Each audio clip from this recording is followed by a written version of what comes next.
Hello and welcome to Cheshire Audio. Now this is going to be slightly different because it's actually going to be two videos in one. Firstly, a bit of retro review. Got a really interesting amp that's come in, which is a bit of a rare one, bit of a cult following, a bit of a personal favourite as well. And also it's got a little bit of an issue which is quite common as amps get older. So I thought this could be an opportunity just to show a bit of a procedure to go through to try and solve the issue. And also we can talk about the amp as well because it's, like I say, a personal favourite. Really like these. Now, before I've even looked at this, I'm going to say I'm not totally sure that what I'm going to do is going to fix this because I think there may be more going on. But let's go through the procedure of it just to show, because I suspect there will be other people out there with this issue. And rather than taking it to an audio engineer and paying £100 up front or whatever, you can have a go yourself if you feel competent to do that. Don't go into amplifiers unless you feel competent to do that. So anyway, let's have a look at what we've got anyway. Over here we have an LFD amplifier, very small British company, not really known at all. He doesn't market himself at all. It's only through word of mouth that LFD have sort of create sales really, because they do have a very dedicated sort of little cult following going on.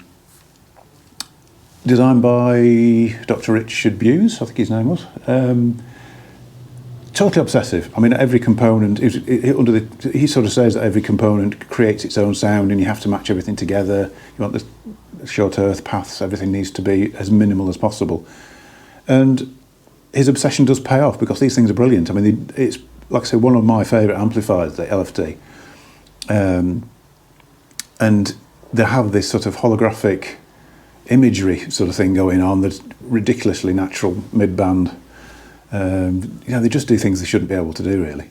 I mean, nowadays, they're still available. I used to sell them sort of 90s-ish, 90s I would have thought. I used to sell LFD.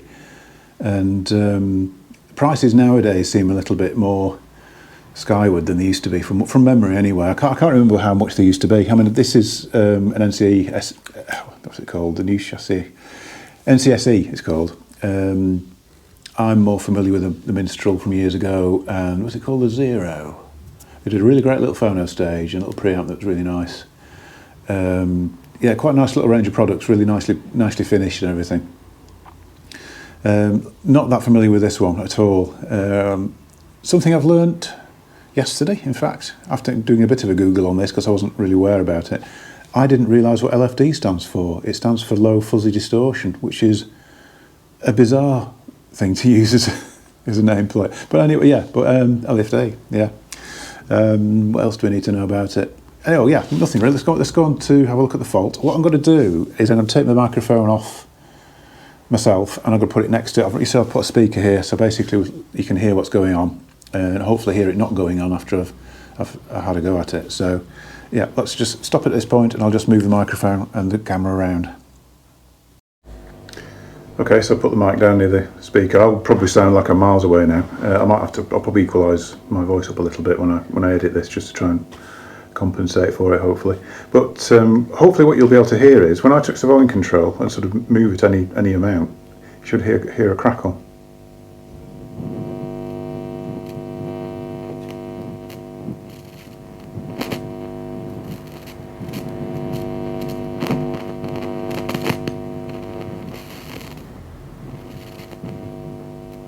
Like that. I'm just going to stick my microphone back on.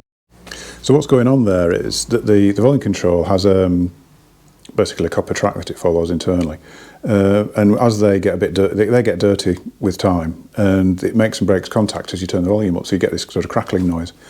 If the crackling noise is constant, then it's probably something else. If you get a crackling noise on, let's say, crescendos or dynamics when you're listening to music, then that's quite often things like capacitors are on the way out and things like this. But this is quite common. I mean, it's something that you do seem to see on amplifiers when they sort of get to a certain age, which is anything beyond about 15 years, to be honest.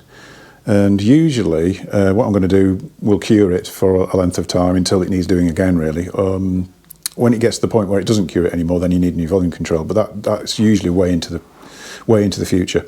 So what I'm going to do, I'm going to sort the casework out on this, remove everything, and let's have a look. And hopefully it will cure it. I've sort of 60% on this, I think, because it might be on this that the volume control isn't that accessible, but we'll see. But anyway, if we fail totally, at least we've talked about the LFD. That's my view on it anyway.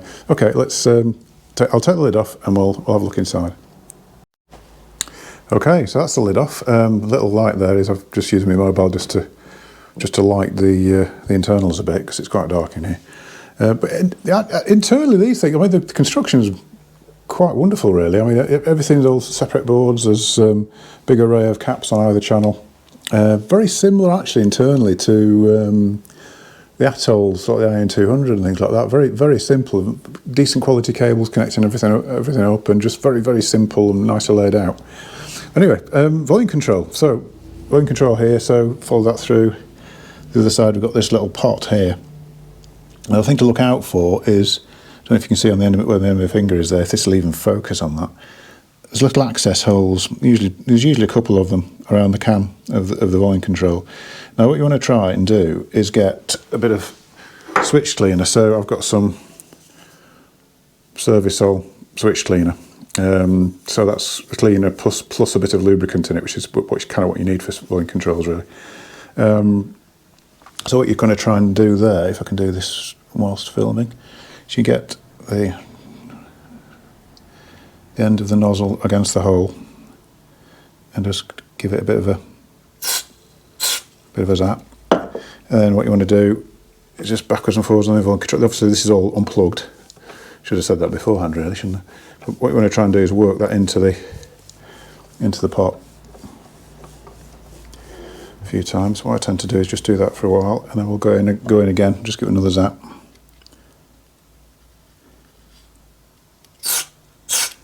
And do it again. Now in theory, and this is a theory, that should be okay now. It actually feels smoother. Take it to the full extreme. Right, I tend to let it dry. I mean, theoretically you don't need to with Service-Sol, but I'm going to leave it for 10 minutes or so, and then I'll give it a test. Right, so moment of truth. I'm not totally convinced about this, actually. I think there might be a bit, the way it crackles is a little bit different to normal, so let's just give it a go, see if we fixed it. Put the microphone next to the speaker without dropping it, because that'll clang. Got it. Right, okay. Let's give it a go. Yeah, quite at that point. Yeah, there's a little bit of rustling, actually, if you can hear that. Yeah. I've noticed as if you move a little bit side to side, yeah, it makes me wonder whether the actual pot is sort of possibly a bit sort of physically damaged rather than just dirty as well. So it's better. That is better, but it does seem to have still that side to side still seems to upset it a bit. So it needs more investigation. But generally, you didn't expect this to go to plan, did you? But generally, crackly volume control, that's all you do. Swish them around a little bit, a couple of squirts, and most things will sort of come back to life after that. This needs more investigation, really. Occasionally you'll go inside an amplifier and there won't be any access holes on the volume. I mean, that's things like some of the early name stuff that had Alps pots and things like that, which they were kind of a sealed unit. But generally the sealed unit ones you don't have an issue with anyway, so it's not always so much of a problem. Anyway, let's turn the camera around. Okay, yeah, so I hope that was interesting. Actually, that amplifier, I've just been listening back to the previous clip, and you can't really hear it so much sort of live, but through the microphone you can actually hear quite a bit of buzzing. So I think that I get the impression the volume pot itself might need replacing, plus there's some sort of connection issue going on as well. There's definitely some sort of earthy type thing going on. I'm also, just a bit of a proviso here, because I've had this before when I do sort of how to fix type videos. I do get a lot of calls, people saying, oh, can you do mine? I don't really do stuff like that in the shop now. I used to, in the early days I did, when the shop was quieter.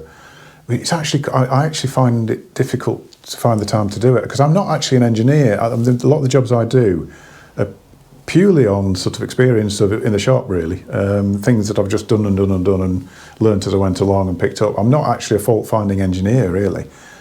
when it gets to that, I do have a chap who is extremely good, who is occasionally available to do work for me. So I can sometimes take this sort of thing in, but I have to always just sort of make sure that, you know, it's David who does it, make sure David's available and has time to look at things, whatever. When he does do work for me, he's an absolute genius. I mean, he's got various other jobs. One of them includes a nuclear physicist. He does contracts for the nuclear industry and stuff like that. So he's a very bright cookie. And I leave the techie stuff to him, really.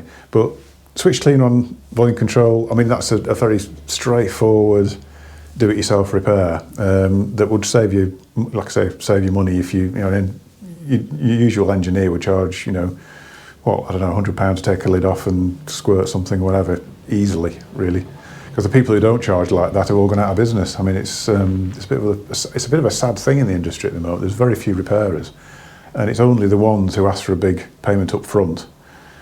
Seems crazy when you actually go and trying to get something repaired, but from sort of seeing the other side of it, a lot of these repairers have gone out of business because people bring stuff in, you can spend all day trying to fix it, and then they'll say, "Oh, forget it, I'm not paying that for it." So this is where the payment up front things come from. It's sort of, you'll pay me for my time before I do it. I'm not going to do the job and then you tell me to get lost, which seems to be the way. I know a lot of these repair shops have just folded because we're doing work and never getting paid. But anyway, that's another conversation, really, isn't it?